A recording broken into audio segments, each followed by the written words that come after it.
Un couple, ça traverse des zones de turbulence. C'est-à-dire, un couple, c'est pas quelque chose de linéaire, une relation stable du début jusqu'à la fin. Il y a toujours des zones de turbulence. Il y a toujours des moments où dans le couple, ça ne va pas. Il y a toujours des moments où c'est beaucoup compliqué. Il y a des moments où c'est agréable, hein, évidemment, sinon on ne serait pas tous en couple. Mais il y a des moments où c'est beaucoup compliqué et du coup, on a besoin de se faire aider. Et généralement, on nous dit, oui, ce qui se passe dans ton couple, il faut pas rester seul avec ça, faut en parler, faites-vous aider, rencontrer des gens pour discuter, parle de ça à tes copines, à ta famille et tout. Et en même temps, aussi en parallèle, on nous dit, non, non, faut pas parler de ça, faut garder ça pour toi parce que quand tu vas aller parler de ça dehors, c'est les mêmes qui vont aujourd'hui gâter ton foyer, rentrer ici, sortir ici. Et l'idée, c'est quoi? C'est que des fois, on sait plus où donner de la tête. Et moi, aujourd'hui, par rapport à ma relation, j'ai constaté par expérience que ce qui marchait, ce n'était pas le fait de s'enfermer au sein du couple avec nos problèmes quand ça n'allait pas et puis dire que voilà, on est deux, on doit régler ça tous les deux. C'est vraiment l'idée d'extérioriser, d'apporter un regard extérieur à l'affaire qui va permettre de dire, ah, voilà, là, il y a un problème de communication. Non, non, là, il y a tel problème, là, il y a tel problème. Et comment apporter ce regard extérieur-là? Moi, je sais que généralement, je me dirige vers une personne de confiance.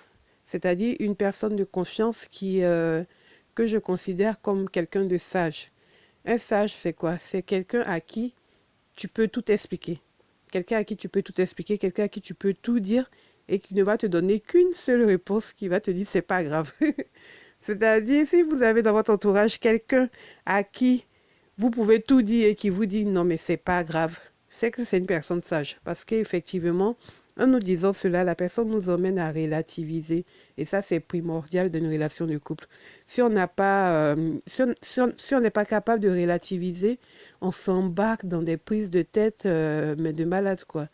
Et la personne qui va vous emmener à relativiser, qui va vous emmener à vous réinterroger sur vos priorités, ce qui est important pour vous-même en tant que vous, ce qui est important pour vous, le couple et tout, c'est cette personne-là qui est une personne en or pour votre relation. Donc, c'est pas, faut pas aller chercher. Généralement, voilà, généralement, quand on est en conflit, on va aller chercher la personne qui va nous aider à nous défouler. Si par exemple, on a remarqué dans notre entourage une copine qui dit oui, ton mari il fume trop et tout, le jour où vous êtes en conflit sur une relation en lien avec la cigarette et tout, c'est cette copine-là, c'est à elle, tu vas aller parler parce que tu auras l'impression qu'elle elle va te comprendre.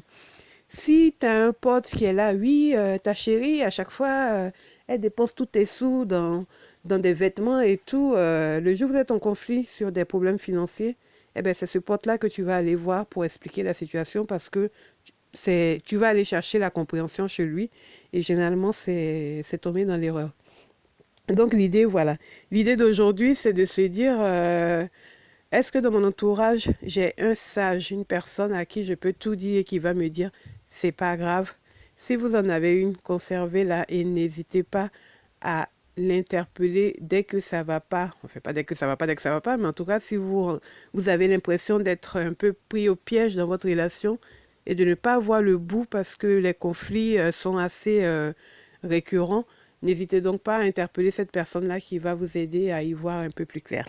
Donc voilà, c'était mon propos de ce jour. J'espère que vous, ça va. N'hésitez donc pas en commentaire à me dire ce que vous pensez et puis à vous abonner sur la chaîne Chérie Tu me saoules. Voilà, je vous souhaite une bonne journée. Salut tout le monde!